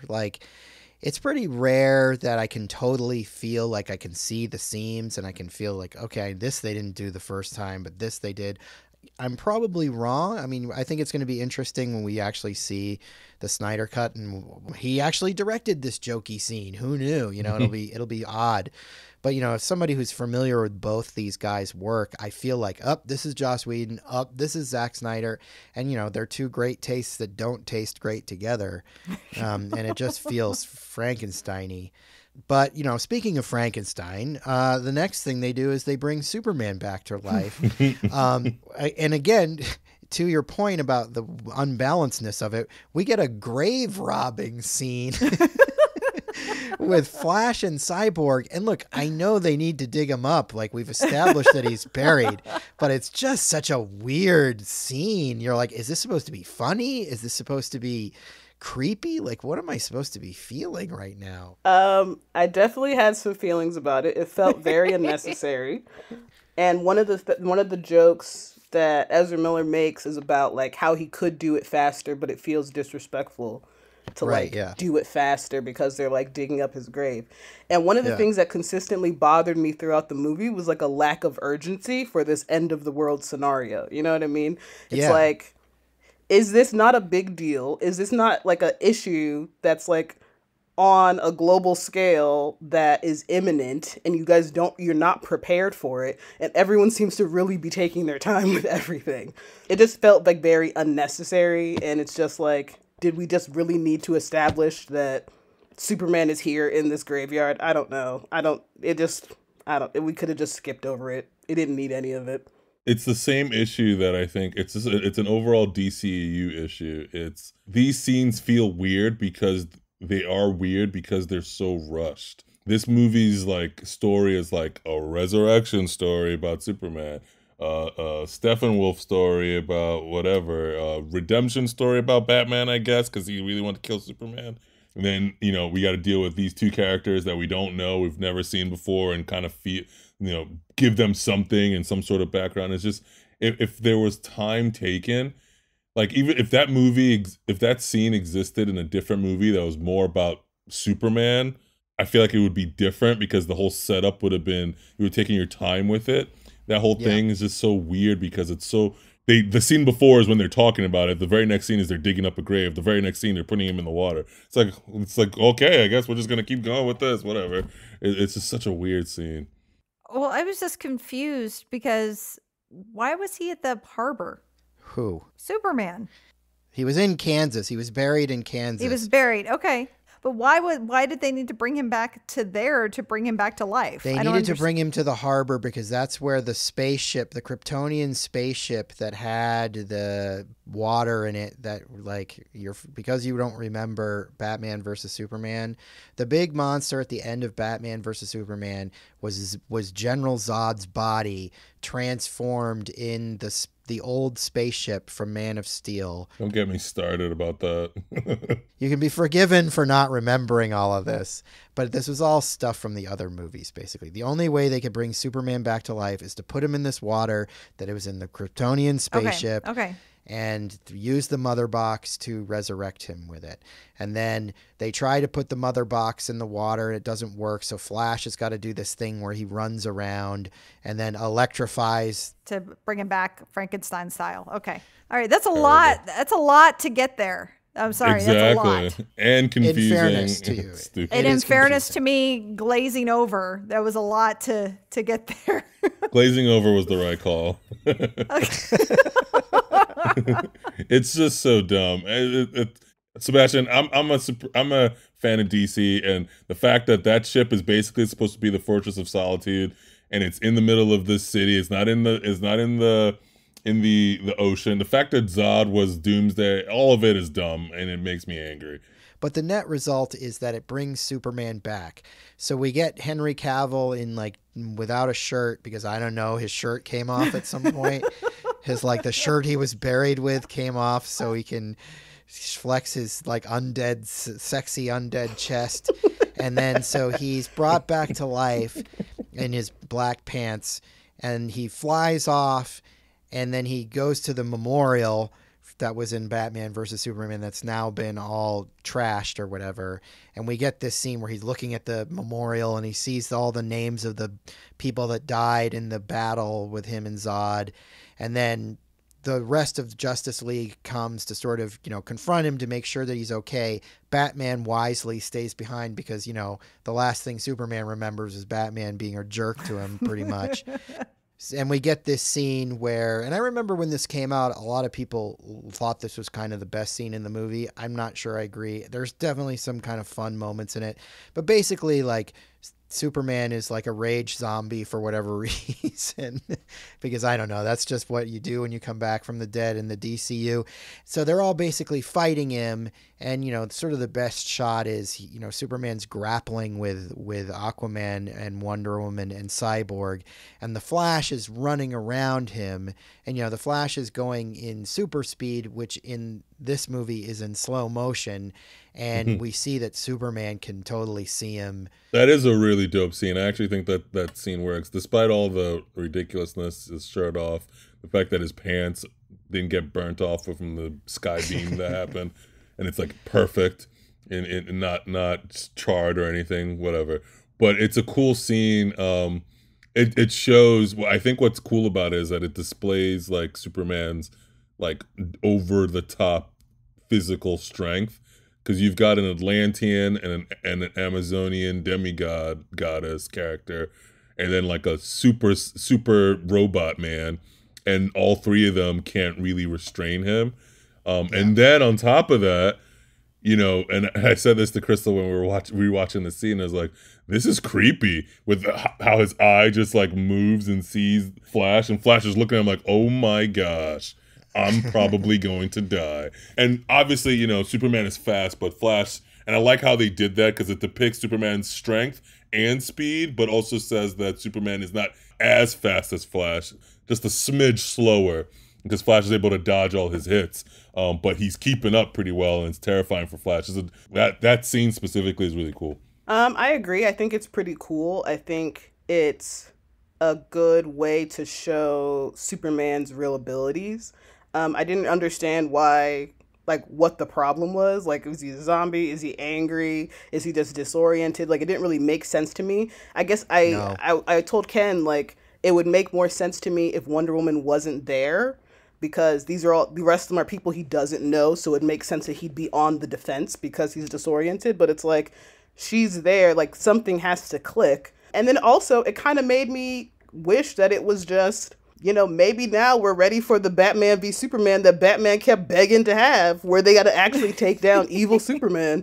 Like, I was like, that would be a much more interesting movie to me than dealing with Steppenwolf and his lame self, because it was just so cool watching them really try to figure out, how do you restrain this alien person who just has no limits, really. But yeah, I mean, how that scene ended up, though, was kind of deflating to me with, Lois showing up or whatever. It was just like, You didn't like the big guns? Yeah, Batman always comes through with the emotional big guns. That's what he's known for. Really pulling at your heartstrings. Well, he learned from Martha in Batman versus Superman. He's like, Martha got him that other time. So he's like, Martha, I'll go for Lois. Amy Adams is always, I think, really solid. But I mean, this movie, she doesn't really get much to do at all, except show up for 3 scenes. And she shows up here as the big guns. Diane Lane also, because they sort of share their scenes. I love Diane Lane. Their scenes are fine, but they're just sort of like there to sort of give pathos to Superman and give pathos to the idea that people are sad that he's not around. Which makes 0 sense based on what actually has happened in this particular Superman, at least what we've seen. The fact that anyone is mourning the death of this guy is baffling to me, because all I've seen that people have experienced is a fight with Zod that killed a gang of people. Superman just kind of saying whatever when a court building gets blown up, and he just like, I guess I'm leaving. Just disappears. But the thing that's really interesting is that Superman's reaction to Batman makes sense to me. Batman's reaction about Superman makes no sense, but Superman's like, you hate me. Like, last I remember, like, I don't like you. So it's like, why did you bring me back? I don't get it. Like, you're like, you wanted this. It does a disservice to us as the audience, because it would be nice to have some sort of emotional connection to anybody. Like, I don't particularly care about Lois and Superman's relationship. I don't really understand why they love each other. I had asked Ken, like, I saw she had a ring on, and I was like, did they get married? Did I miss this? And it's like, I don't understand when any of that happened. He gave her a ring in Batman versus Superman. Yeah, I don't even remember that. I think they were only engaged technically, but I could be wrong. Superman does get one kind of cool line here where he's like, you wouldn't let me live and you won't let me die. Yeah. Unfortunately, like I feel like Henry Cavill's British accent comes through in that part. Like I don't, it's just weird. I can tell that he's British in that when he says that line or whatever. I was confused because I don't remember what happened in Batman v Superman, so I was really confused as to why he was so angry, like when he came back and was just like being terrible. But I just don't remember what happened in that film. And yeah, what it was, I think it was Alfred that brought out the big guns, which was Amy Adams. But and then yeah, and then Wonder Woman is like calling him by his Superman name, Kal-El or whatever, right? Kal-El, yeah. Kal-El, yeah, and like he's I thought it was a good show of like how no one can mess with Superman. Essentially, no one can restrain him, and yeah, he's just like this wild force. And then yeah, when he kind of went off with Amy Adams, it was just kind of dumb. They needed to give him his moment where he decides he's gonna be helpful again or whatever. Yeah. But yeah, really. I guess. Which is so odd because why would Superman need to do that? Like Superman, like innately who he is he will always choose good because that's who he is. Like that's who he was raised to be. So the idea that he's like, you know what, maybe I'll be petty and just hang out with my girl and we'll see what they do about that. That's kind of true to form in this universe. The murderverse turns into the pettyverse. We're not going to see him for so long after this too. Like that was the next thing where I was like, I mean, not to jump ahead too much, but I don't even remember. Like I was like, finally you showed up. Like where? Okay, I was like, but it seemed like he was gone for a long time again. Like I was like, you actually reminded me of a weird thing I noticed the second time around because you're right.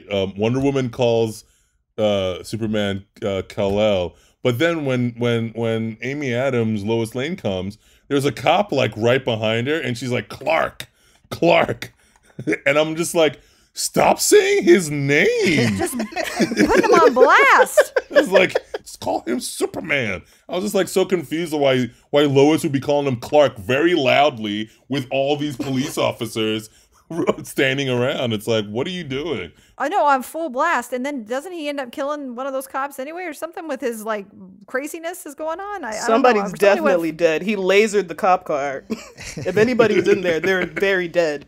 They didn't show any bodies, but there could have been. Hopefully in the Snyder cut, we'll see a cop seared in half by Superman. If anyone can do it, Snyder. I would prefer that they just lean into it and it just make everyone a murdering maniac who's sad that their parents are dead or in prison or something. Everyone's just got mommy and daddy issues and just starts murdering. Just go full The Boys and just make them the worst. I consider the whole DCEU basically an Elseworld comic, and like they'll reboot it to like main continuity where Superman doesn't basically murder people, and you know Batman isn't shooting laser guns out of his car, killing a bunch of thugs, and it's like normal Batman Superman stuff. Well, so we end up in Russia. There's been this whole terrible setting up of this Russian family. This, I'm pretty sure, is Joss Whedon, unfortunately, because like they felt they needed to have like people to relate to in this final battle. So they painfully set up this Russian family who cares about them at all. The little girl's got like bug spray to fight the parademons. So yeah, we get this big final battle in Russia. This totally blown out, I don't know, Chernobyl or something setting where Steppenwolf is setting up his mother boxes and he's gonna bring the unity that's gonna destroy the world or whatever. Batman busts out the Batmobile and drives around, and Aquaman surfs on a parademon. Jen looked over to me and was like, did that just happen? Did Aquaman just surf on somebody? I'm like, yes, he did. That did happen. It's pretty much a big CGI waste of time for the most part. Flash saves the Russian family. It's so awful. It's so bad. And the thing that's really annoying to me is that I think when you're doing like a Justice League type scenario, I think you have to somehow diminish. I think that the problem is Superman's too powerful in these movies. I think the thing that works, like I watched the Justice League cartoons, and one of the things I've always really liked about those cartoons is they diminish Superman's power to make it make sense that he would team up with people. In this movie, it's so weird that Superman, they're having so much trouble with this guy fighting him, and then Superman shows up and just like one-shots him, and then he's like, oh wait, I gotta go save people, I'll be right back. To give them, basically it's like a convenient thing to give them a little bit more time to do some more action stuff. Because if Superman stays the whole time, it's over. Because literally, right after he saves his people, he comes back and he beats him single-handedly again. Well, no, he freeze breaths and Diana cuts the spear or whatever. But yeah, they try to do a handoffy type of thing, but it's so obvious that Superman could have got this done by himself if he just like got there in time. And it's just, and that's, you know, and that's one of the things that's kind of, I mean, it's funny because it's cool in the other scene we were talking about because you're seeing just how strong he is, but then narratively you realize like, oh, there doesn't need to be a Justice League if Superman's around. He kind of can just get it done. I agree with a lot of comments Kenneth made. I mean, first and foremost, I just wasn't a fan because it's like instead of all the blues on blues, now we just got reds on reds. And it's just like, is everything on fire? Are we like in the middle of the earth? I don't know what's going on. It's just an ugly scene, yeah. It's really gross looking, and it's hard to like just really stay engaged with it because you just get that visual fatigue of just trying to make sense of everything that's happening. But yeah, I mean, it's the same thing that Ken's talking about, where it's like everyone is struggling, and it kind of feels like, you know, we're waiting for Superman, and he's just like on the outskirts watching, and he's like, I'll let them try it for a little longer before I come in and save the day, because then he shows up so smug, like so smug about everything. I believe in truth. I really like justice. Yeah, it's just like, just with all the little quippy jokes, and I was like, who is this Superman that kind of just became a douchebag? Oh my god, I forgot about the whole thing with him and Cyborg afterwards. It's like, like I wish Henry Cavill was doing this for Man of Steel because it would make sense. Because like I guess when he died, a ghost took his body, and he's like just different. But it's like I don't like that he makes such light work of fighting Steppenwolf. Like, he's the one who really makes a dent in Steppenwolf. It's like we actually see him bleed because of what Superman does. And then Superman doesn't even, like, recognize him as enough of a threat to stay. And I understand, like, they're civilians. So it's like he goes and does that. But then he comes back and he's like, you guys are still fighting this guy? And it's like, come on, guys, like, they're having a hard time. Yeah, I forgot about that line. That was such a jerk thing to say. I'm fighting them. He fought all these Amazonians. Like, this is not... He's still bothering you? Oh, he's so weak. Yeah. What are you doing? It's all just braggy, showboaty in a way that's, like, so weird for Superman, because we've never seen that before. So it's like, I don't know, maybe he came back and he was like, you know what? The old Superman is dead. I'm tired of being sad. You guys all suck. And I'm going to show you what the deal is. One thing I did, I know it was just, you know, Superman just showing that he could, like, this was nothing, like that Stephen was just like a little fly, but I was happy that we did get to see him use his freezing breath. Yeah, that was cool. That was like, I mean, that, you know, kind of lame that was, you know, that freezes his weapon and then, yeah, the handoff for Wonder Woman. But I was like, ooh, like, go Superman. But also I was confused with the Russian family because I feel like we saw them, like, it felt like it was like a long time. Like, we saw them when, like, the I don't even know what those things are called. The murder bugs. What are those things? The parademons. Parademons, murder bugs, whatever. Yeah, parademons were swarming on the house. And then it felt like a long time went by and I forgot all about them. And then all of a sudden that we were back to that family. It was just strange the way. Because Joss Whedon and Zack Snyder forgot about them too. I know. That's why they forgot that they were there in grave danger. With a frying pan and, you know, a crowbar. Until somebody was available to save them, everyone forgot about them. Even the parademons forgot because they came and then they waited for the family to leave their home before anything went down. Even though they were right there. Yeah, the parademons, who are so hungry to eat up all the fear, would leave the very fearful family alone, peacefully, until someone could conveniently save them. It was sort of a Wicked Witch of the West moment at the end where it's like they destroy the Steppenwolf's axe, which is his big weapon, which is never really explained either why his axe is so powerful. But they destroy his axe, and then so Steppenwolf is afraid, and like Flash goes, "Smell that?" And Batman's like, "Fear." How do they smell fear? It's so weird. Have you guys ever smelled fear? Just No, curious. never. I'm not sure. I don't know what it smells like. Is it just sweaty? Probably like BO. That would be my assumption. He's just immediately sweating, and it's like, do you wear deodorant? But I would think that Steppenwolf would. I bet Steppenwolf would smell like BO the whole time. I mean, he's wearing this big thing, and I'm sure he doesn't smell good. He doesn't look like he's showering or anything in between murdering people. Yeah, so the parademons all attack Steppenwolf, and the boom tomb comes up and sucks him back into the the world of Apocalypse, which is not shown to us in this movie. But yeah, that's basically the end, except we get not one but two end stinger scenes because this movie is trying really hard to be a Marvel movie. And the first one is the Superman and Flash. They're going to have a race to the East Coast or West Coast, I forget. To Pacific Coast, yeah. The Pacific Coast. This is actually taken pretty much directly from a comic. There's a comic where they do this, but they want to see who's actually faster. And so they race. It's fine. I think Superman's got the weird lip in this scene, so it's unfortunate. But as far as stingers go, it's fine. How'd you feel about this stinger, Ken? Same issue I have with anytime the Flash is in anything. The way he sets up his run is like, that's not a run stance. Like, I don't know what you're about to do. But it's a cute scene because, as a comic book fan, that's a cool callback to the comics. So I despite all of that, I enjoy it. But see, the thing is like I didn't mind Man of Steel, it's fine.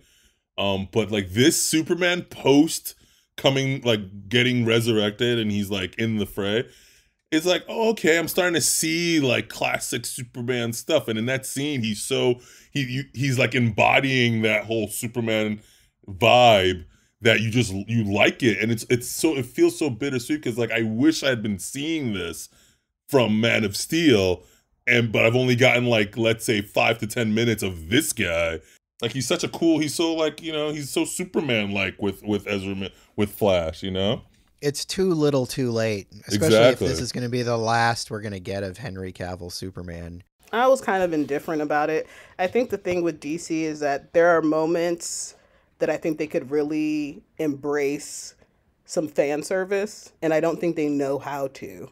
Or like they don't really want to like lean into the nostalgia or like just give us the little moment that everyone would like appreciate, at least as like a last taste, especially after such a like troublesome movie. But I think that was their effort to try to do that, and it's all just a shrug, like whatever, I guess. Like there were a lot of other things I would have rather them spend 2 minutes on than a race. Jen, did you have any feelings about this? Not really. I was ready to wrap it up. Did it make fine. you smile or anything? I mean, maybe a tiny smile. I mean, it was all right. I wasn't mad about it, but we did forget that the ending was when they went to this castle type place. Yeah.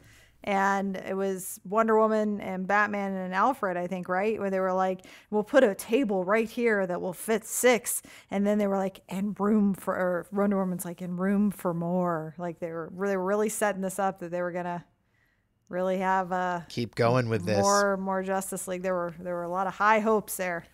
Well, and I did like the one little scene with Batman giving Clark and Ma Kent back the house, and I did like, how'd you get this from the bank? And he's like, I bought the bank, and it's like it's a reflex or whatever I have. What's weird about that scene though is that Ben Affleck looks fantastic. It's like, when did they shoot this scene? Was this like the first scene shot? Because this entire movie he's looked terrible. It might have been the first scene they shot. Yeah. I mean, I think the stuff where he looks puffy might be the Whedon stuff, but we'll see. See. That's what I'm thinking too.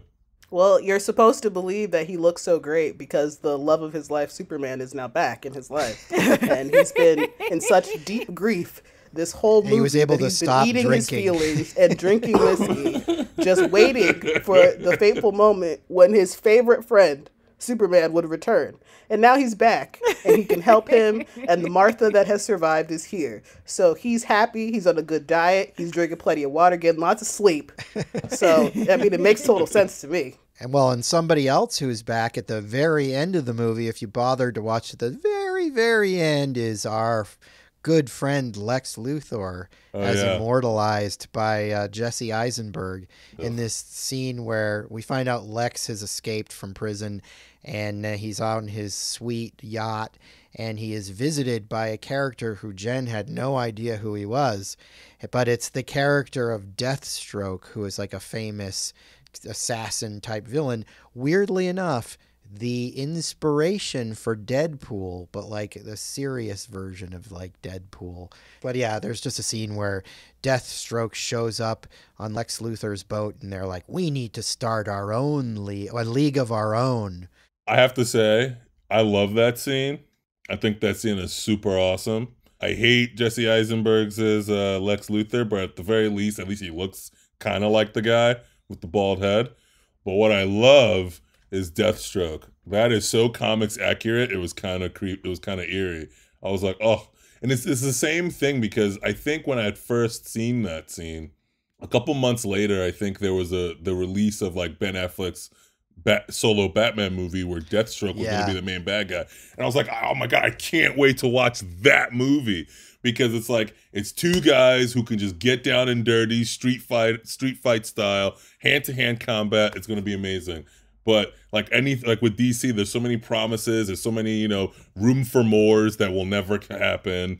And, Joe Magdaleno, whatever his name is, gets to do a cool little cameo and never really embody the character.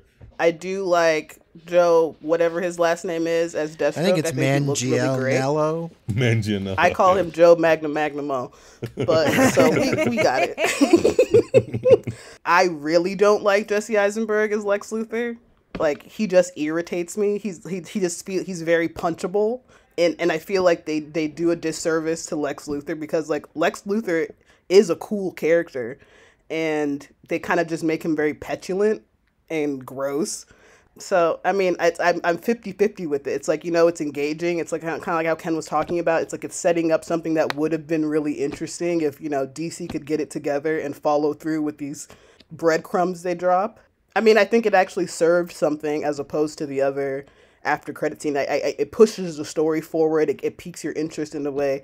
I would have liked to see an after credit scene of who else was going to be included in the Justice League.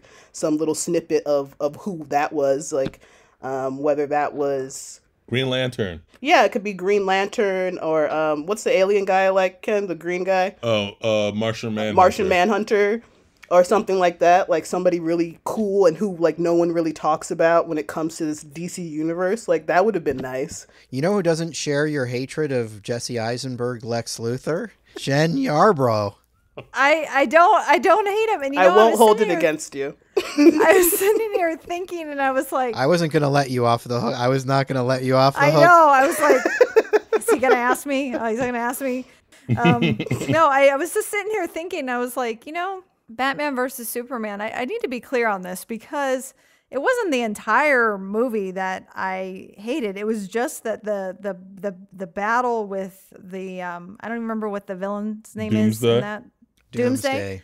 Yeah, with that just like it literally, and I'm not even exaggerating, it went on for like 45 minutes, didn't it? Wasn't it like something like an hour or close to an hour of time of this battle? And so that's what pretty much soured me on the entire film. I didn't hate Lex Luthor. I hate like a lot of the setup with Batman and Superman and all the stuff that was going on. It was just that battle. So I need to be clear on that. But yeah, this teaser at the end, sure. I would have been excited to see a League of Villains. Sure, why not? Okay, so this movie made, the reason why we're covering it on Tentpole Trauma is because it made $657 million worldwide, which seems like a lot of money, but that is not a lot of money for a $300 million movie that probably cost twice that in marketing. Plus, it's a superhero team-up with Batman, Superman, Wonder Woman, and she had just had her own billion-dollar movie like the same year. So this should have been a billion-dollar movie, and it fell woefully short. Now, I think that the reason why it did so poorly is because I think a lot of people didn't like Batman versus Superman, and I think they figured this was more of the same, so they stayed away. And I think the reviews weren't really good either. I think it's multiple things. I think you're right. I think a lot of people really didn't like Batman versus Superman because that movie did like 800 million or something like that, which, you know, is pretty good. But it's weird, man. Like, for me, it's like Batman and Superman are the two most popular superhero characters of all time. Like a lot of times people will say it's Batman, Superman, Spider-Man. So it's Batman, Superman, two characters from one place and one character from another place.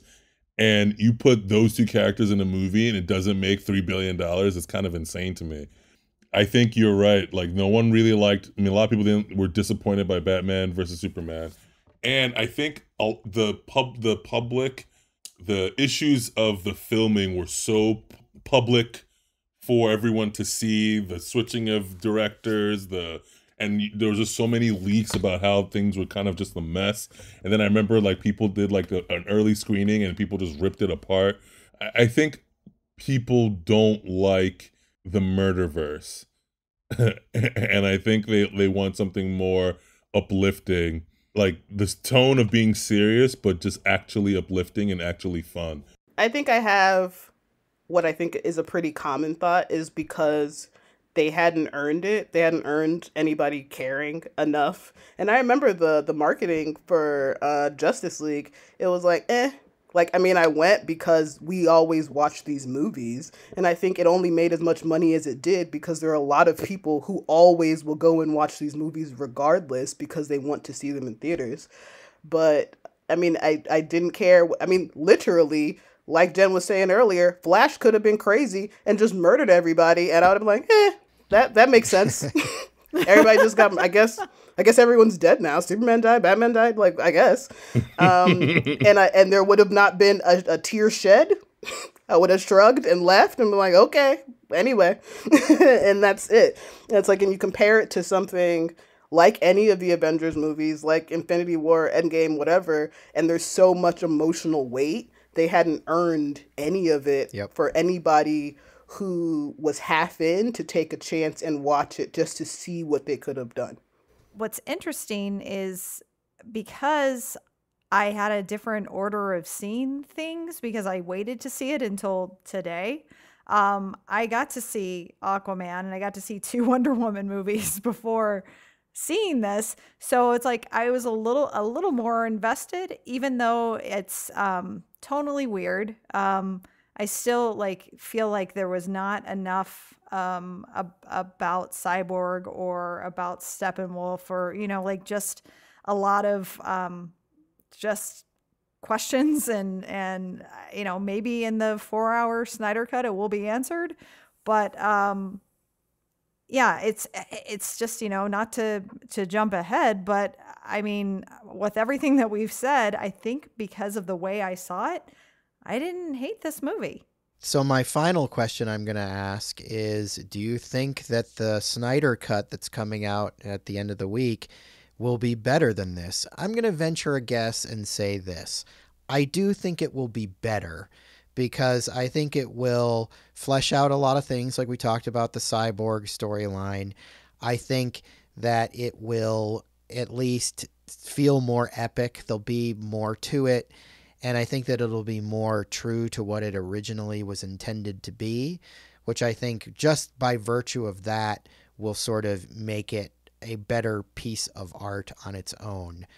I don't necessarily think it'll be any more fun or entertaining, probably less so, but I think it'll be a better just experience as a story. I agree completely. I think the mere fact that it's a full coherent thought instead of like two visions just kind of thrown at the wall and just whatever sticks together we'll shoot that, we'll do that.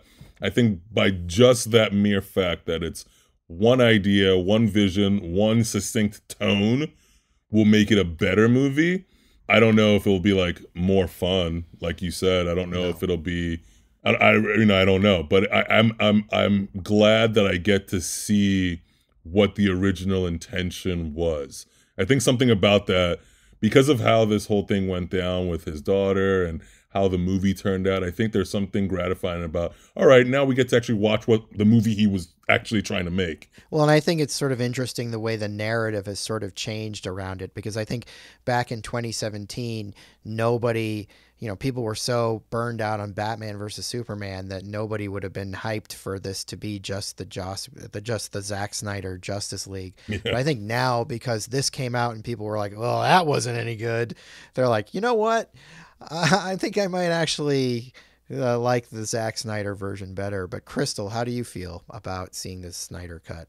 I agree with a lot of both your and Kenneth's commentary. I think that it'll be interesting to see what it was intended to be. I don't think it's going to be more fun. I don't think it's going to be more entertaining. I'm really not looking forward to watching it because it's about 1 million hours long. But you don't have to watch it if you don't want to. Oh, yes, she does. You don't know my husband. Yes, she does. We all do. What are you talking about? One way or another, I'm going to end up watching all 1,000 hours of this movie. I'll keep an open mind. It'll be interesting to compare it, especially having watched, the first cut so recently. But I think it's going to really make my eyes tired, and I'll get my eye drops ready and lots of snacks. Well, I know I'm definitely not going to let Jen watch it at night. We're going to have like a giant pot of coffee. It's going to be like morning. Like, this is what we're doing 9 today. a.m. 4 hours of Zack Snyder's Justice League. But Jen, are you at all in any even tiny way looking forward to the Snyder cut? I'm glad you mentioned like a giant pot of coffee, because I was also thinking like the sugariest of candy possible, maybe like some sprees or pixie sticks or Fun Dip or something. I actually, because we watched the trailer for the Snyder cut, and I was like, kind of like, okay, I am interested to see what it is. It is going to be a marathon of getting through. Like the length is always a challenge, and this is going to be like an ultra marathon, an endurance marathon. I'm not super excited about the length, but I am curious to see what the original vision was. All right. Well, I think that pretty much says it all. I'm going to call up my parademons and gather my mother boxes and get born to be wild. All right.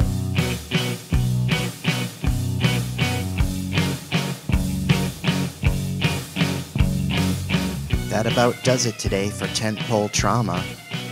If you like what you heard, check out our social media presence on Instagram, Facebook, and Twitter. Just look for Tentpole Trauma. That was easy, wasn't it? If you like us, hit subscribe and leave us a sterling review on iTunes, if you dare. If you really like us, head over to patreon.com and get involved in one of our fabulous tiers. You'll be glad you did. Want to communicate with Tentpole Trauma? Send an email to tentpoletrauma@gmail.com. We'd love to hear from you. And who knows, one day you may even get your email read on one of our shows. Well, thanks for listening, and we'll see you real soon.